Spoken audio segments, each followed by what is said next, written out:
Magandang umaga po at live mula rito sa Pag-asa Weather Forecasting Center.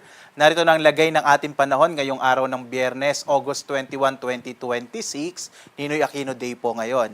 So sa ating latest satellite images, makikita po natin na tatlong sirkulasyon ang minomonitor po natin sa kasalukuyan. Unahin natin, ito pong sirkulasyon na nasa may bahagi ng Taiwan. Ito yung bagyong Neneng na humina at naging isang low pressure area na lamang. Hindi na ito nakakaapekto sa ating bansa. Yung isa pong panibagong sirkulasyon na minomonitor natin, ito po yung nasa labas ng Philippine Area of Responsibility, nasa medium chance po ito na maging bagyo, at ito ay nasa mahigit around 1,700 kilometers silangan ng Mindanao.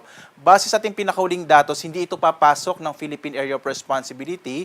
Maari po ito maging bagyo pero inaasa natin na malulusaw din agad. Kaya po hindi ito masyadong makakaapekto o hindi ito makakaapekto sa ating bansa. Ang isa pang minomonitor natin ay itong may international name na SODEL. Si Severe Tropical Storm SODEL ay nasa halos 2,700 kilometers silangan ng southeastern Luzon. Ito po kasi yung bagyo na maaring pumasok ng Philippine Area of Responsibility bandang araw ng Linggo o hanggang sa Lunes. So ito po yung mga minomonitor natin na mga sirkulasyon. Again, lahat po sila nasa labas ng Philippine Area of Responsibility. Ang nakakaapekto ngayon sa ating bansa ay itong southwest monsoon o habagat. Bagamat medyo humina nga po ito at nakakaapekto na lamang, particular na dito sa may hilagang bahagi ng Luzon. Ngayong araw, inaasahan natin, mapapansin nyo, halos walang masyadong kaulapan dito sa ating bansa. Kaya po, generally fair weather sa malaking bahagi ng ating kapuluan.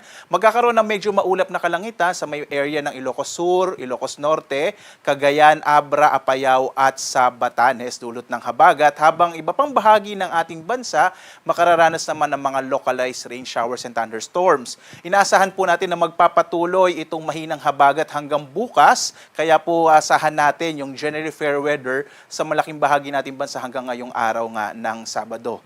Pagdating ng Linggo hanggang Lunes, Martes, inaasahan natin na muling lalakas yung habagat, dulot nga nitong minomonitor natin na bagyong SODEL. So dito po sa Luzon, inaasahan po natin posibleng medyo maulap na kalangitan na may makalat-kalat na mga pagulan, pagkilat, pagkulog sa may bahagi ng Ilocos Norte, Ilocos Sur, Abra, Apayao, gayon din sa Cagayan at sa Batanes. Sa nalabing bahagi ng Luzon, mapapansin po natin, mga localized thunderstorms naman yung mararanasan. Mas makikita natin yung haring araw dito sa may bahagi nga ng Luzon sa araw na ito hanggang bukas, araw ng Sabado. Narito naman yung mga inaasa nating temperatura sa Lawag, sa Baguio, Metro Manila, Tagaytay, Legazpi at Tuguegarao. Sa may bahagi naman ng Palawan, inaasahan din natin ang mga localized rain showers and thunderstorms. Agwat ang temperatura natin sa Calayan Islands at ito naman po yung sa Puerto Princesa City. Pag sa Kabisayaan, makararanas din po ng generally fair weather na may mga localized rain showers and thunderstorms lalo sa dakong hapon hanggang sa gabi. Dulot po yung mga localized thunderstorms. Agwat ang temperatura natin sa Iloilo, ito naman po yung sa Cebu habang sa Tacloban. At dito naman sa Mindanao, makararanas ng medyo mainit na panahon pa rin po, na may mga localized rain showers and thunderstorms sa dakong hapon din hanggang sa gabi. Agwat ang temperatura natin, narito po sa Zamboanga, Cagayan de Oro at sa bahagi nga ng Davao. Mag-ingat pa rin po kapag may mga severe thunderstorms po tayo. Kung minsan, nagiging dahilan po din yan ng mga flash floods and landslides, lalo na po sa mga flood-prone areas. Nasa panahon pa rin tayo ng tag-ulan at habagat, kaya asahan pa rin natin yung mga biglaang buhos ng mga pag-ulan. Samantala, sa lagay ng ating karagatan, wala po tayong naka-issue na gale warning sa anumang bahagi ng ating bansa. Ibig sabihin, ligtas sa pumalaot yung mga sakyang pandagat, mga bangka sa mga baybayin ng ating kapuluan. Bagamat ang patuloy na payo ng Pag-asa kapag may mga thunderstorm, kung minsan po nagpapalakas siya ng alon, kaya iba yung pag-iingat lalong-lalo na sa mga maliliit na mga bangka.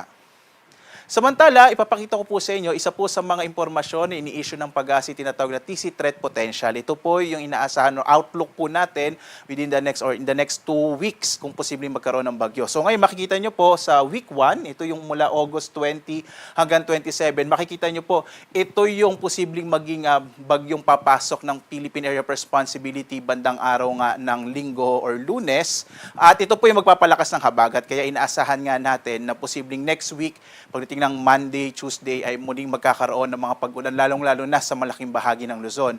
Pagdating po ng katapusan ng Agosto hanggang sa pagsisimula ng Setyembre, posibleng meron ulit na isa panibagong bagyo na susunod doon sa bagyong Sodel na maaaring pumasok ng PAR. Ito pong ating threat potential, ito po yung nagbibigay sa atin ng idea. At dahil nga po ang forecast natin habang tumatagal ay mas bumababa yung accuracy. Dahil nga po 2 linggo pa ito, mari pa rin magkaroon ng mga pagbabago. Kaya po patuloy na payo ng Pag-asa ay lagi po tayong mag-update sa mga isyong inilalabas, sa mga information, mga ini-issue natin ng mga impormasyon para po lagi tayong updated sa lagay ng ating panahon.